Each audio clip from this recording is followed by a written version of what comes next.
Frank Vaughn. It's July 2nd, 2025, and that god-awful noise, which is probably how it lands on most of your ears, is the appropriate soundtrack, at least in my opinion, for the state of our national debt, climbing at over $1,000 a second. 1.379 trillion. Keep that number in mind as we scroll down, and we just have a look at net federal debt in millions of dollars from 1867 to 2020. And we can't blame the Liberals for all of this, but we can certainly assess to them and their policies a good chunk of it. But right here, 2015, we note a meteoric rise, and this chart runs out in 2020. If we actually go all the way up to 1.367 or 69 trillion, we're landing up here somewhere. Does this look healthy to you? Now, I don't know who needs a reminder of this, but Donald Trump hasn't been in office most of the time that this chart has been being compiled. It's hard to blame Donald Trump for something that he wasn't even around for. Remember that Donald Trump, for those of you who don't know, leads a nation that is not Canada. He literally is a foreign leader of a different nation that we blame all our problems on because we are filled with psychological ineptitude is what I think is actually going on. Here's another one. Canada, per capita economic growth, laggard for 10 years. There we are, dead last with 0.5%. That's over the last decade. Donald Trump had nothing to do with this. And so I think when you start to see headlines like this, Canada's economy starts to lose momentum. GDP shrank in April and looks set to fall again in May, setting the quarter up for contraction. That's right, folks. We are steamrolling into a recession, but look at this. A line of trucks wait to cross the Blue Water Bridge border between Sarnia, Ontario and Port Huron, Michigan. Why did they choose this picture of all the pictures they could have chosen? I'm sure you can guess if you've watched this channel long enough. It's to create the impression that the problem is the United States. Canada has been steamrolling towards an economic and fiscal crisis for a lot longer than Donald Trump has been in office. Scrolling down a little further, let's read the first sentence. The impact of the trade war on Canada's economy was evident in April. I have to ask, what trade war?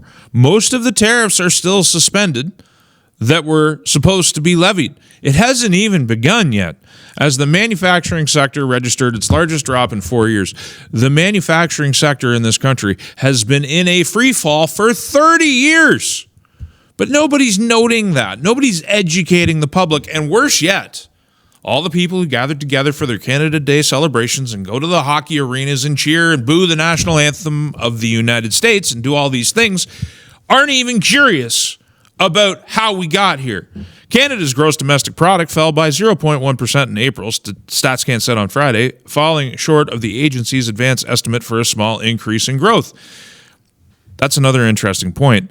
The central bankers, including the Federal Reserve in the United States, have all of these prognostications. They have all of these predictions. They talked about transitory inflation. The Federal Reserve basically invented this term that inflation was going to be transitory, it wasn't going to be sticking around. That was years ago. The central bank in Canada said much the same thing. Inflation wasn't transitory. These guys miss, considering they are the masters of the universe and they control the economy, and our current prime minister believes not in God above, but in the God of central banking to be able to solve all of our secular problems. One would reflect, or would have cause to reflect, on the fact that their prognostications are so often wrong, they don't even know how to predict their own economy.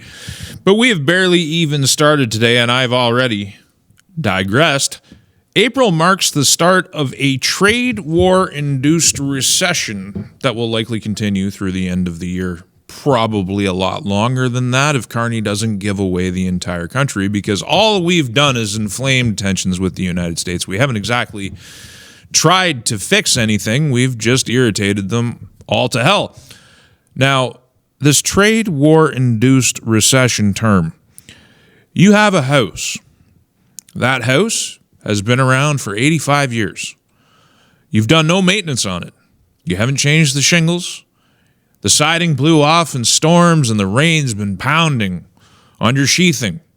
In fact, it's rotted right through to the studs. The entire house is undermined. It's filled with rodents. There's gophers living in your basement. And then all of a sudden, a once-in-a-decade storm comes along and blows your house down. Was it your lack of maintenance on your house, or was it the storm that induced the collapse? Maybe induction is the right word. Maybe the recession is induced by a trade war that doesn't actually exist yet. But I would think the owner of the house is far more responsible for the damage the house sustained than the storm itself. If he had done his work, if Canada had done their work, we wouldn't be in this situation. Now we have to start at the bottom of this article. Akshay Kulkarni, an award-winning journalist who worked with CBC British Columbia since 2021. He's based in Vancouver, and he is most interested in data-driven stories. Let's keep that in mind. Let's keep data-driven stories in mind here as we scroll to the top and see what this is all about. BC farmers lost $457 million in 2024, the most in Canada. And if we scroll down, we see a chart which basically shows the situation is bad for a lot of farms. Now, keep in mind, just put this in the back of your head, that a lot of farms are built on debt, that most of them, their books are designed to never make money, so you acquire land and you acquire capital costs that you can then write off against your income so that you can keep your tax bill low. It's called debt-based farming. I couldn't believe it when 15, 20 years ago, I discovered that this is how farms were operating in Ontario. I actually asked the question to one dairy farmer. I said, so you're basically telling me that your model is built on never making a profit? To which he agreed. And I had an experience every single year because as a farmer, registered as such, even though I was on a smaller scale, I would get called every single year under the threat of fine and arrest, by the way. There was a survey that came out from the federal government. They wanted to know all about how much land you had under cultivation, the things that you grew, and if you made any money. So, of course, me being me, I complied. After I asked all the pertinent questions about what happens if I don't comply, I always intended to comply, because why not? I answered all their questions. And the lady on the other end of the phone said, I've got a warning window. So it was like this red window that opened up on her screen. And you know what the problem was? I was making money, and I was actually paying taxes. And they couldn't fathom that because it was so outside the norm. So they needed additional details, trying to understand how I could possibly generate a profit. Now, it was at a lot smaller numbers than big farms are playing with because I was a market gardener. I was using my own physical labor more than I was using any other labor. We were in the field. We were working like third world serfs, basically, with a few accoutrements. But the fact remained that it was a statistical outlier to actually have somebody reporting making money. So keep that in mind. But British Columbia farmers lost $456 million in 2024, according to StatsCan, with a lobby group saying there are multiple reasons the province's agricultural sector suffered the largest net loss in Canada last year. Basically, it goes on to talk about how the BC Agricultural Council said the cost to find suitable agricultural land is prohibitively high in BC, and the average farmer in the Lower Mainland is carrying millions of dollars in debt. But from there, we start talking about climate change and mitigation and all this stuff related to climate. The whole article is basically consumed with climate change. Now, remember our data-driven, story-obsessed journalist. What's really going on in BC? The land is being bid up by all of the things I've been covering on this channel. You want to talk about data? Let's talk about money laundering in the agricultural sector. Let's talk about money laundering in the greater real estate sector.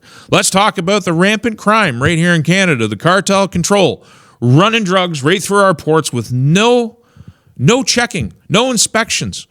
It's free reign, laundering money through our systems and making the price of housing in Vancouver and Toronto and a lot of the metro centers go up and up and up so that the people who are actually trying to live legally, the people who are working hard and paying taxes, can't afford to actually live. The only people who are winning in this country are criminals and terrorists anymore.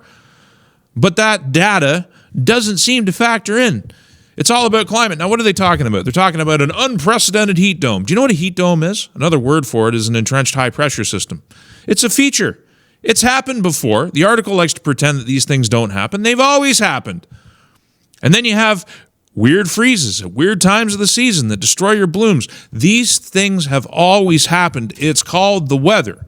But what the media has done and what the politicians have done is they've weaponized the weather to people who are basically illiterate of nature. They think that nature is a bunch of trees and deer prancing through the valley, and they don't like to see the part where the coyotes come along and they decide to take down a prey and rip it apart piece by piece. They don't like to talk about the bugs and the reality of being in nature because they're not in nature. Most of these people live in cities. Cities are not natural.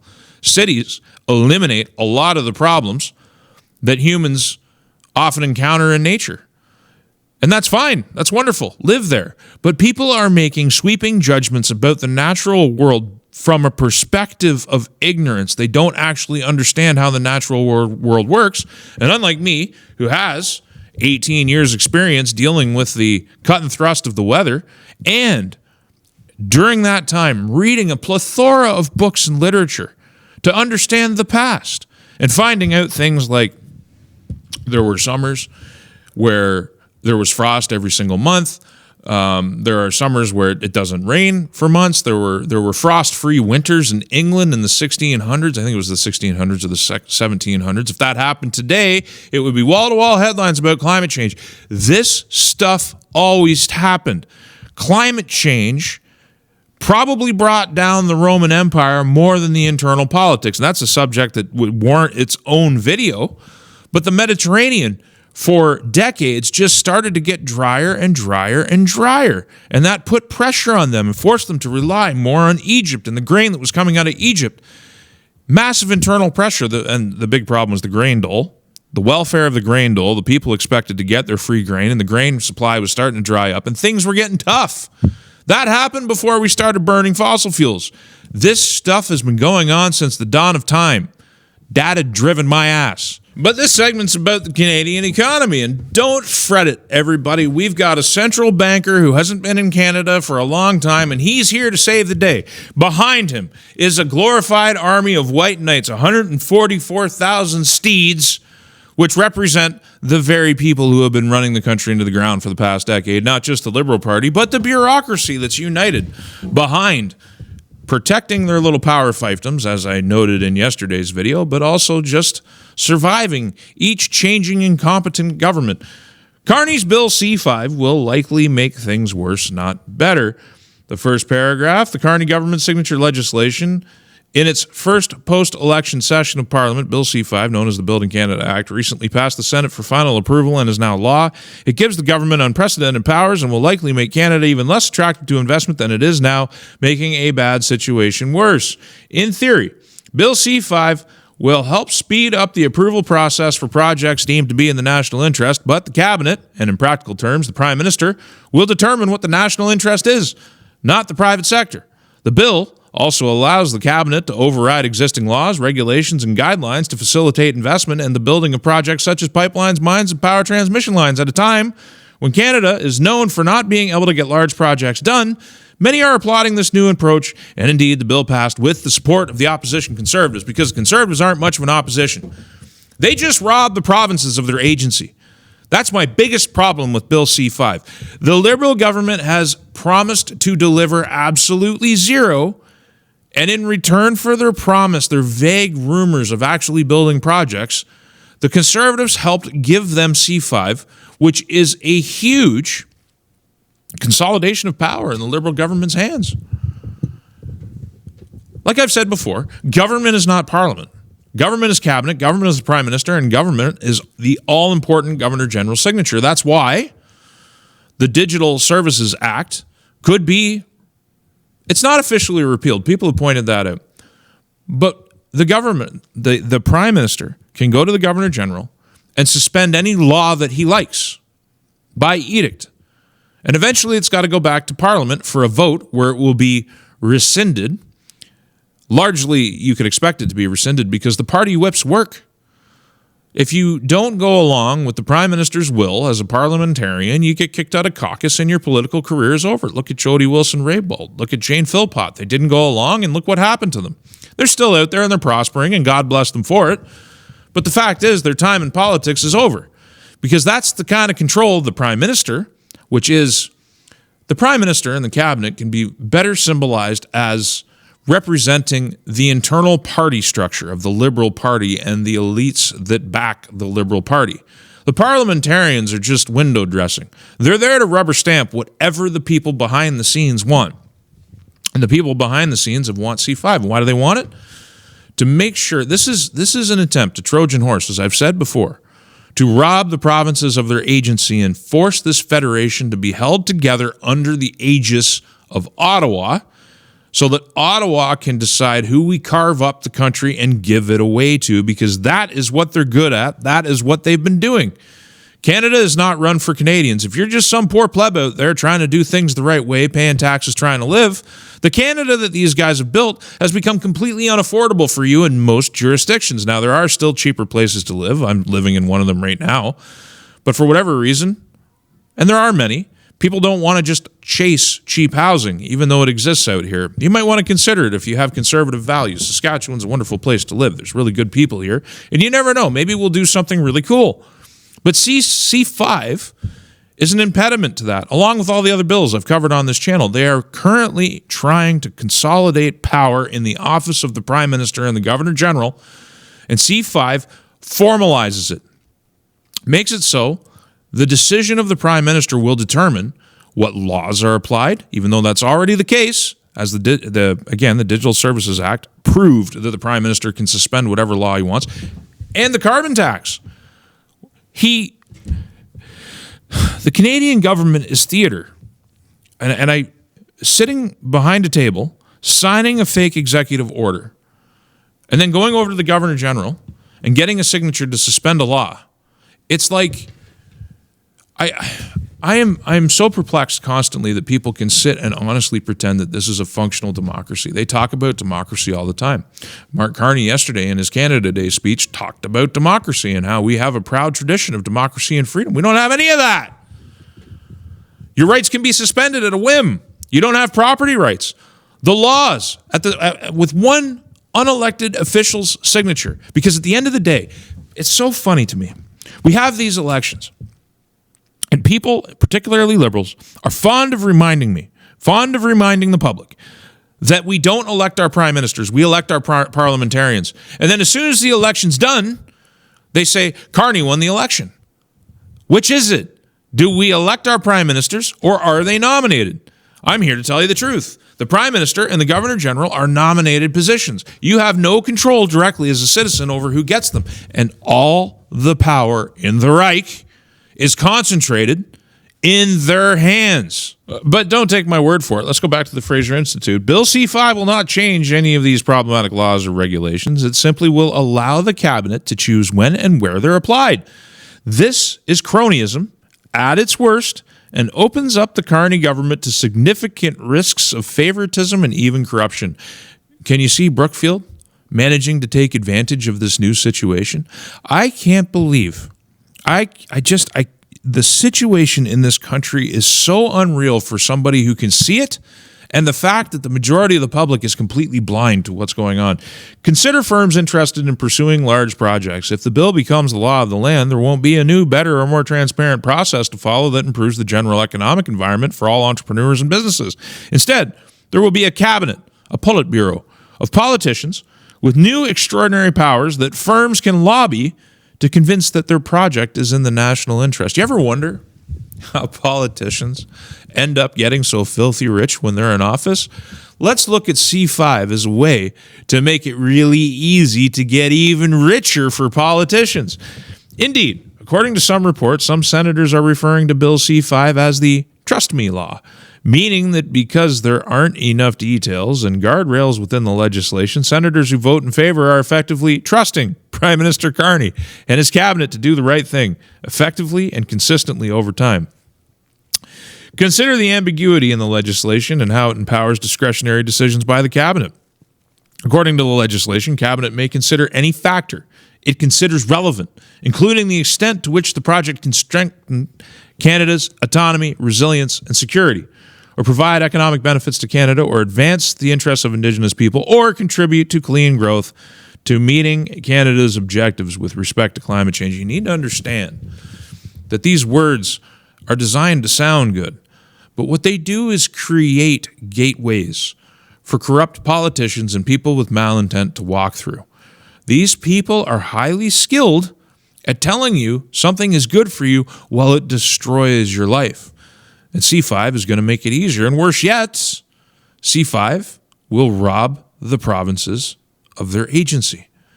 And the only thing that's going to save us now, anybody who has any dedication to that seed of Canada that I was talking about in yesterday's video, the only saving grace, the only vehicle we have left in our playbook is the provinces.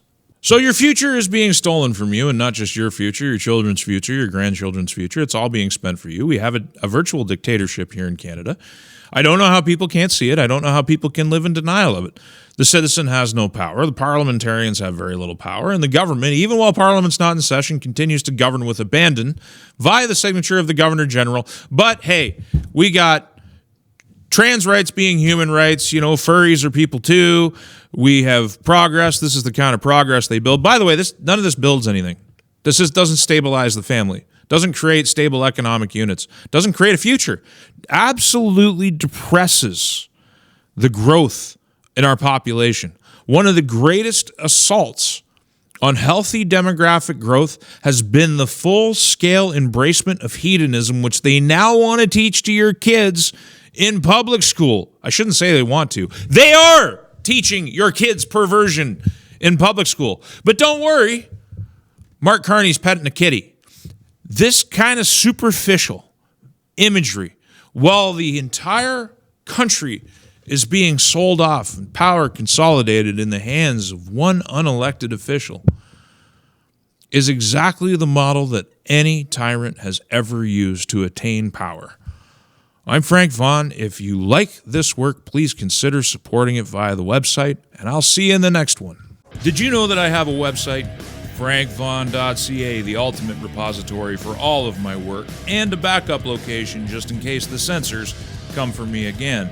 And if you like the content, please consider using the donate link in one of the options available. There are no paywalls, there is no advertising, and there is no Patreon, and I intend to keep it that way. Thank you for your time and your consideration.